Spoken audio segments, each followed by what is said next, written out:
I recently had the opportunity to spend some time out on the range with my buddy Dave Montana of Hunter Rifle Works. Dave is a master SIG dealer in the Houston area, and we actually ran into one of the SIG reps, Miles, who came out. So enjoyed this video talking about the various aspects of the Sig MCX.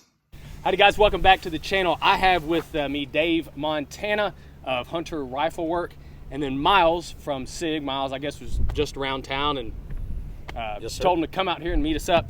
I did a video not too long ago talking about how all pistol rounds essentially suck, and then Dave sent me a link to the Sig MCX, the Rattler. That's why we're here. I want to talk about that, guys, and kind of give y'all some input that y'all might have not gotten somewhere else. We're going to kind of talk about the history, the design, what's its purpose, and then Dave's going to talk a little bit about kind of like the modularity of the MCX, the Rattler, kind of what sets it apart from other stuff. So kind of, Miles, what is the purpose of the MCX Rattler? Basically, in a nutshell, with the deployment of the MCX Lavlaw program, there was a need for a vehicle slash concealed deployment type platform of the MCX platform. So that's where the Rattler came into play. Basically, you get a 300 blackout slash 5.56 platform that deploys in the same category as an MP5K model. So, you know, whether you're setting in a vehicle, whether you're deploying it out of a small briefcase, inside of a vehicle compartment, it is extremely compact. I mean, what you get is a two-position gas block AR style platform that doesn't have a buffer tube and is fully suppressible in the 300 blackout platform.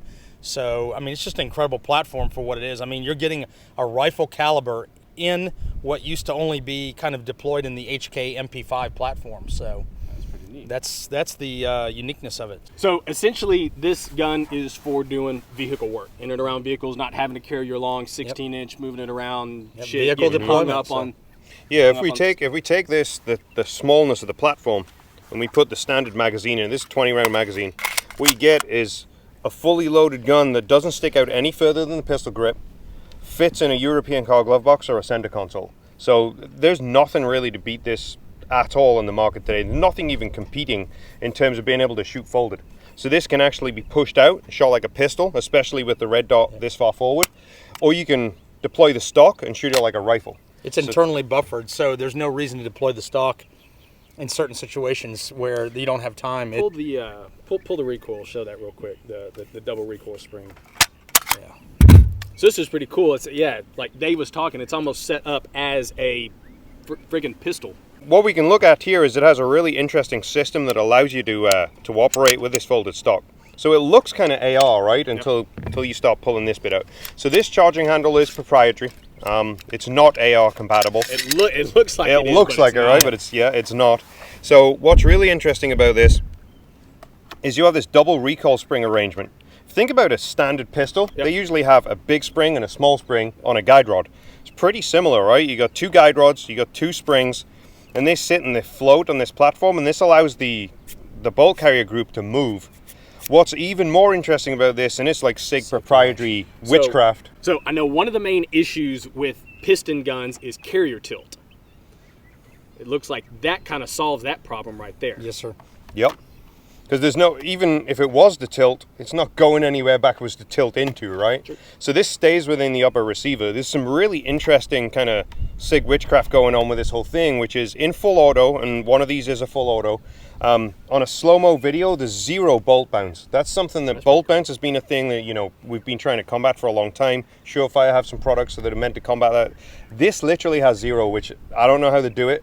I don't know if anybody outside of the SIG engineering team knows how to do it, but it does it, right?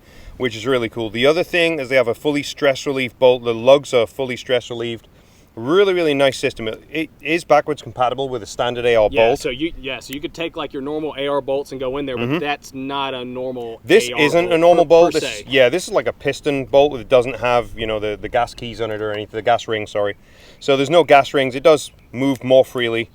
There's also this additional safety here that has to be pushed out of the way by a hammer. Sweep of the hammer. Yeah, so the hammer hits this safety here. It stops basically, if you had something with particularly soft primers, you know, you get that slight indentation. This stops all of that, so you don't get that indentation when using the safety. Even though most people should know how to load a AR platform without getting a slam fire the proper way, this weapon platform prevents any kind of slam fire, whether mechanical or induced. So.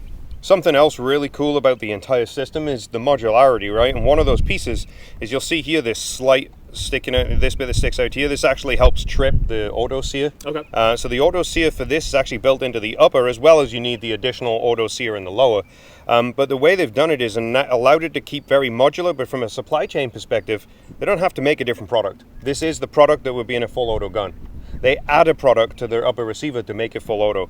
So from all of the ways you look at supply chain, the way you look at how do we get things, this gun has been designed with getting in and out of a country very easily, getting supply chain very easily, and being as reliable as it can be. Hey, if you guys are new to the channel, go ahead and hit that subscribe button. If you like the videos, give it a thumbs up and hit that bell for notification. Oof.